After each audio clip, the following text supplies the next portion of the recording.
Muthoni, Thuo. I worship at Mavuno Lifeway. I remember back in 2017 is the first time I remember it being introduced in church. And I don't think then I was in a good place to do it, or rather I didn't even realize what it was for. But when it came this year, and just by the introduction itself of just praying for families, and we had realized, especially last year, like I said, because people were home and so much was happening, you realize that there is so much that we needed to pray for. Of course, in a family, you realize that there are things that you need to pray about for your family. And so I had a group of friends, not friends, one particular friend who would pray together on Mondays for our families, maybe our kids and our families. But it wasn't very intentional because we are praying for the things that are happening at that particular moment. And so when Simama was introduced, even just looking at the book without even having to speak about anything, just looking at the book, you'd see the things, you'd actually realize that there are things that are more deeper than the things that we were praying for. And we weren't targeting anything because there was nothing we were looking at as a trait or as a habit in the family. We were looking at it as this thing is happening now and we need to pray about it. But going through the book, we haven't gone very far, but going through the book, you realize that there is so much more than what we were praying for. As a facilitator, it means I have to be engaged more. I have to read and go through the facilitator's guide, and I have to really think about those issues and what kind of questions will bring out more issues, like what is it that will allow people to be able to discuss.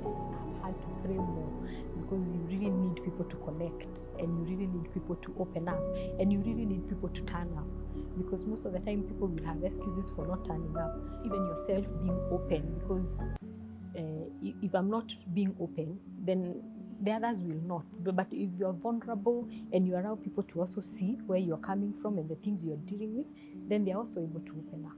My highlight is that one of people I didn't know just coming together because they felt the need to pray for their families.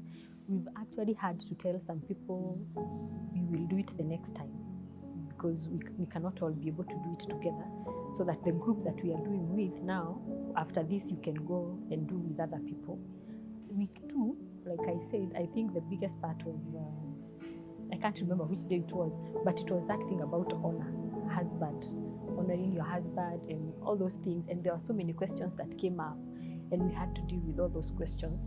Even as we are discussing, you are realizing, no, things shouldn't be done in this specific way. Someone read the book and said it was attacking her directly. and so we said, no, I mean, we were all feeling the same, because she said she read up to day 2 and she said, no, I'm not reading this book again.